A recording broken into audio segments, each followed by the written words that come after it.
2018년 5월 24일 도널드 트럼프 대통령은 100년 전에 활동하던 한 복싱 선수의 사면 문서에 서명합니다.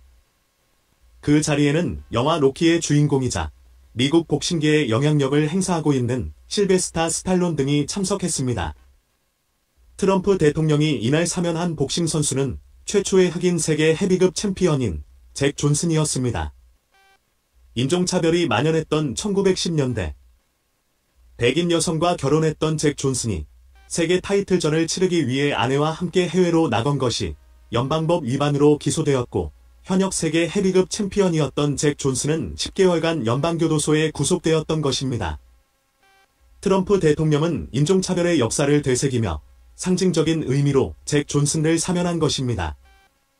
오늘의 복싱 이야기에서는 최초의 흑인 세계 헤비급 챔피언이었으며 인종차별이 일상화되었던 세상에서 7년 동안이나 챔피언 자리를 유지하며 백인 우월주의자들의 코를 납작하게 만들었던 잭 존슨에 대한 내용입니다. 잭 존슨은 노예 생활을 했던 부모 밑에서 1878년 텍사스주 갈베스톤에서 태어났습니다. 잭 존슨은 어린 시절부터 체격이 남달랐는데 당시로서는 아주 큰 키였던 185cm였으며 골격도 탄탄했습니다. 당시 사람들은 잭 존슨을 갈베스톤의 거인이라고 불렀습니다. 10대 청소년 시절 잭 존슨은 노동보다 돈을 더 벌 수 있다는 이유로 복싱에 입문했습니다. 젊은 흑인들 중 쓸만한 복서를 뽑는 방식은 배틀 로얄이었는데 여러 명의 흑인 선수들을 안대를 하게 한 뒤 한 링에 올려서 한 선수가 남을 때까지 싸우게 하는 것입니다. 잭 존슨은 배틀 로얄에서 항상 끝까지 남는 선수였습니다. 흑인 복서들은 그들만의 리그에서 활동을 했는데 잭 존슨 역시 유색인종 리그에서 활동하게 됩니다. 잭 존슨은 유색인종 리그의 세계 헤비급 챔피언에 올랐고 당시 세계 헤비급 챔피언이었던 백인 선수 짐 제프리스와 대결을 요구했습니다. 하지만 흑인이 주류 복싱계에 진출하는 것을 원치 않았던 백인들은 이를 수용하지 않았습니다. 무패의 챔피언 짐 제프리스는 백인 도전자가 더 이상 없을 정도였지만 자신은 흑인 복서와 대전을 할 수 없다며 은퇴를 선언해 버립니다. 그런데 몇 년 뒤 일반 복싱 리그의 흑인 복서의 진출이 허용되면서 1908년 잭 존슨은 30살이 되어서야 마침내 세계 헤비급 챔피언에 도전하게 됩니다. 흑인 선수로는 처음으로 일반 복싱 리그 챔피언에 도전한 것입니다. 당시 챔피언은 캐나다 출신의 백인 선수 토미 번스였는데 그는 세계 헤비급 타이틀을 13번이나 방어한 강자였습니다. 20라운드 경기였는데 토미 번스가 너무 지친 나머지 14라운드에서 전혀 펀치를 날리지 못하자 심판이 경기를 중단시키고 잭 존슨의 승리를 선언합니다. 최초 흑인 세계 헤비급 챔피언의 탄생이었습니다.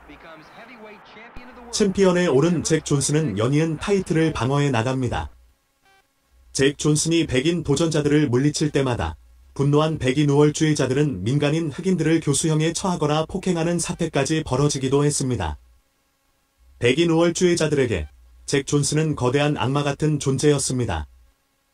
잭 존슨을 이길 선수를 찾던 백인들은 무패로 은퇴한 전 헤비급 챔피언 짐 제프리스를 도전자로 링에 올립니다.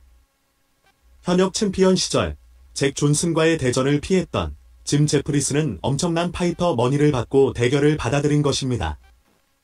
짐 제프리스는 키가 194cm로 잭 존슨보다 더 큰 거인이었으며 자신이 거둔 19번의 승리 중 16번을 KO로 이긴 하드펀처였습니다. 1910년에 열린 양 선수의 대결은 구름관중을 모았습니다. 4라운드에서 잭 존슨은 강력한 라이트를 날렸고 짐 제프리스는 크게 당황했습니다. 다음 라운드부터 잭 존슨은 무차별적인 공격을 이어가며 압도적으로 경기를 이끌어갔습니다. 15라운드에서 잭슨은 연속 어퍼컷을 날렸고 짐 제프리스는 난생 처음으로 캔버스에 쓰러졌습니다. 잭 존슨의 공격은 계속되었고 경기를 보던 관중들이 난입해 쓰러진 짐 제프리스를 도와주며 일으켜 세웠지만 결국 TKO로 경기를 종료됩니다. 짐 제프리스를 이긴 잭 존슨은 해외를 돌아다니며 타이틀 방어전을 이어갑니다.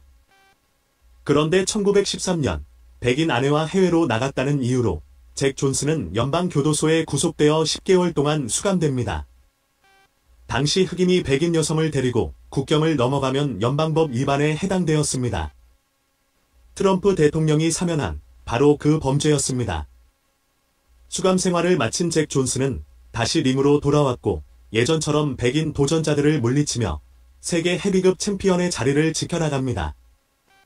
37살이 되던 1915년 쿠바의 하바나에서 열린 챔피언전에서 26살의 백인 도전자 제스 윌러드와 45라운드 경기를 치렀습니다. 제스 윌러드는 키가 2m나 되는 거인이었습니다. 노쇠한 잭 존슨은 잘 싸웠지만 젊은 도전자에게 체력에서 밀리며 26라운드에서 KO패 당합니다.